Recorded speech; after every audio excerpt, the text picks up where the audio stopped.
Assalamualaikum warahmatullahi wabarakatuh. Kisah ini dikutip dari kanal YouTube Muhammad Sofiawe. Orang-orang akrab memanggilnya Mas Awi. Mas Awi ini orang Indonesia yang sekarang tinggal di Arab Saudi. Jadi dia bercerita sepupunya yang bernama Ismail yang bekerja sebagai pendamping jemaah umroh Indonesia. Yang like dan subscribe semoga diberi kelancaran dan rezekinya berlimpah. Suatu saat pernah mendampingi rombongan umrah ke Tanah Suci. Nah, ada seorang jemaahnya itu yang merupakan mantan ajudan dari seorang pejabat di Indonesia. Sesaat setelah selesai umrah, mantan ajudan itu pun bercerita hal yang aneh kepada Ismail. Katanya selama dia ikut dalam rangkaian perjalanan ibadah ini dia mengalami hal yang tak biasa. Ismail mengatakan salah satu keluarga dari pejabat itu pada saat di Madinah dan pada saat akan pergi ke Masjid Nabawi, dia selalu saja demam sehingga tak pernah salat di masjid, kata Ismail, mengutip cerita dari mantan ajudan ini. Nah, setelah rombongan sampai di Mekah saat akan melaksanakan ibadah umroh, salah satu anak mantan ajudan tersebut juga mengalami hal yang aneh ketika dia akan turun ke pelataran Ka'bah. Jadi saat akan turun ke pelataran Ka'bah si anak ini menangis sambil ketakutan. Setelah ditanya penyebabnya, dia menjawab kenapa semua orang-orang yang ada di pelataran Ka'bah itu, semuanya berkepala babi.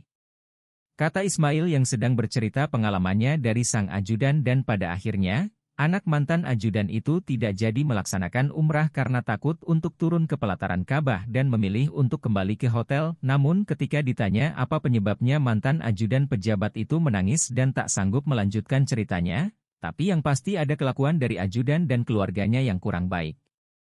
Fenomena seperti ini memang seringkali terjadi di Masjidil Haram. Ada banyak cerita-cerita yang tidak rasional yang diceritakan oleh orang-orang saat berkunjung ke sana. Sebelumnya juga kita pernah membahas tentang seorang ibu yang sudah berkali-kali pergi ke Masjidil Haram, tapi sama sekali tidak pernah melihat Ka'bah. Mengapa bisa demikian? Jadi kita melihat dari makna kata Masjidil Haram dan kenapa dinamakan haram.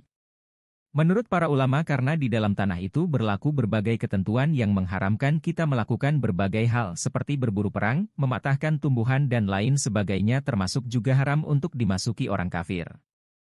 Hal ini sebagaimana yang telah difirmankan Allah Subhanahu wa Ta'ala. Wahai orang-orang yang beriman, sesungguhnya orang-orang musyrik itu najis, kotor jiwa, karena itu janganlah mereka mendekati Masjidil Haram setelah tahun ini. Surat At-Taubah ayat 28.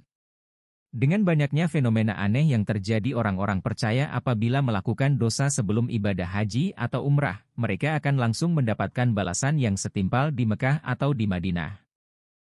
Setelah menginjakkan kakinya di Mekah, kisah nyata ini sering diceritakan para ustaz di dalam ceramahnya. Jadi ada rombongan haji asal Indonesia yang melakukan perjalanan menuju kota Mekah. Setelah bus sampai, 1 per 1 orang pun turun dari bus. Namun ketika ada seorang wanita turun dan menapakkan kakinya di tanah, dia tiba-tiba langsung ambruk dan pingsan. Ketua rombongan pun kaget bukan main, soalnya si wanita ini telah dicek tidak memiliki penyakit fatal apapun, sehingga sangat aman untuk menjalankan ibadah haji. Akhirnya si wanita yang pingsan ini dilarikan ke rumah sakit terdekat di kota Mekah. Dia pun mulai diperiksa di sana dan dokter pun mengatakan kalau si wanita yang tidak sadarkan diri ini berada dalam kondisi koma. Akhirnya dia pun dirawat di sana dan rombongan pun meneruskan ibadah hajinya.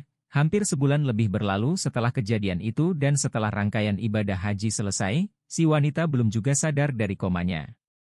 Hingga akhirnya pada suatu ketika si wanita ini pun sadar dan langsung menjerit sejadi-jadinya. Sang ketua rombongan ini pun mengatakan jika si wanita tersebut menceritakan banyak hal. Siapa yang menyangka jika selama dia koma sang wanita ini diazab oleh Allah Subhanahu wa Ta'ala, dia ditunjukkan deretan siksaan yang tidak bisa digambarkan. Si wanita tersebut mengatakan jika sebelum dia berangkat haji dia adalah orang yang sama sekali tidak pernah melakukan ibadah, entah itu salat, puasa, sedekah, dan lain sebagainya.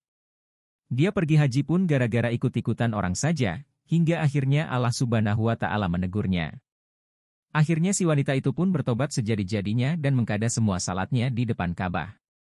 Telanjang dan buang air di depan umum. Kisah ini berasal dari Ustaz Hafizur Rahman. Ustaz yang berasal dari Lampung ini sering memimpin jemaah umrah. Sang ustaz memiliki pengalaman tak terduga yang terjadi pada tahun 2014 silam. Diceritakan ketika itu dia memimpin jemaah umroh dari Banten. Ustaz Hafiz yang telah berada di Arab lalu menjemput jemaah umroh dari Bandara Jeddah ke Madinah. Dalam rombongan itu ada seorang ibu yang berusia kira-kira 60 tahunan tapi berpakaian nyentrik dan berdandan cukup tebal. Tampilannya sangat mencolok berbeda dengan jemaah umroh yang lainnya. Ibu ini bersama jemaah lainnya pergi melakukan tawaf di pelataran Ka'bah. Ketika tawaf di putaran ketiga tiba-tiba si ibu mengamuk seperti orang gila. Dia tidak ingin disentuh siapapun dan bersikeras untuk pulang ke tanah air naik ojek. Sang ustaz berusaha membujuk si ibu dengan berbagai cara dengan tujuan si ibu bisa tenang dan menuruti perkataan sang ustaz. Pada akhirnya ibu tersebut berhasil tenang kembali setelah beberapa saat teriak-teriak seperti orang kesurupan. Rangkaian ibadah umrah pun dilanjutkan kembali. Setelah selesai tawaf, jemaah umroh lanjut melakukan ibadah sa'i. Berjalan kaki atau berlari-lari kecil bolak-balik 7 kali dari Bukit Safa ke Bukit Marwah dan sebaliknya. Pada putaran terakhir si ibu mendadak kebelat buang air kecil. Ustaz Hafiz pun dengan sigap langsung mengantar ibu itu ke toilet terdekat, namun ibu itu tanpa sadar malah buang air kecil di celana ketika masih di dalam masjid. Ustaz Hafiz kemudian memanggil petugas kebersihan untuk menandai tempat yang terkena najis itu. Kemudian Ustaz Hafiz memutuskan untuk kembali ke hotel supaya si ibu bisa mandi sekalian ganti baju. Singkat cerita, keesokan harinya si ibu yang sama kembali bertingkah aneh, entah ada angin apa si ibu telanjang bulat hingga buang air besar di depan hotel.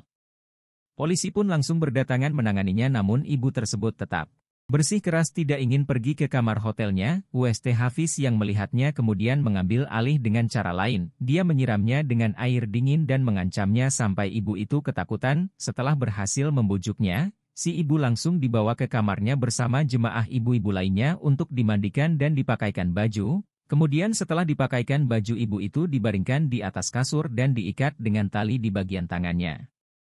Ini mereka lakukan supaya si ibu tidak kabur dan bikin malu. Kemudian salah seorang jemaah umrah menceritakan kisah tentang apa yang sebelumnya dilakukan oleh ibu tersebut. Jadi ceritanya ibu itu dulu waktu masih muda bekerja sebagai pembantu di rumah orang keturunan Cina, kemudian dia menikah dengan sang majikannya itu. Usut punya usut, ibu itu ternyata memakai pelet agar sang majikan ini bisa jatuh cinta. Selang beberapa tahun setelah dinikahi, sikap suaminya ini berubah menjadi kasar, bahkan memanggil istrinya memakai nama binatang. Ibu itu menduga khasiat pelet yang dipakai ibu itu sudah menghilang. Mungkin peletnya habis kali, makanya majikan ini gak suka lagi, jadi di rumah itu udah kayak nerakalah. Istilahnya si majikan itu kalau manggil ibu bukan nama dia, manggil pakai nama binatang, kata si ibu sambil bercerita. Mendengar kisah si ibu, Ustaz Hafiz pun lantas menarik kesimpulan tampaknya pelet itulah yang membuat si ibu menggila dan berulah selama perjalanan umrah ini. Semoga kisah-kisah ini bisa mengingatkan kita untuk selalu menjaga sikap sebelum melakukan perjalanan suci yaitu umrah dan haji. Wallahu a'lam bishawab. Semoga kisah ini bermanfaat, lebih dan kurangnya mohon dimaafkan, yang benar datangnya dari Allah Subhanahu wa Ta'ala. Khilaf atau keliru itu datangnya dari saya pribadi sebagai manusia biasa. Wassalamualaikum warahmatullahi wabarakatuh.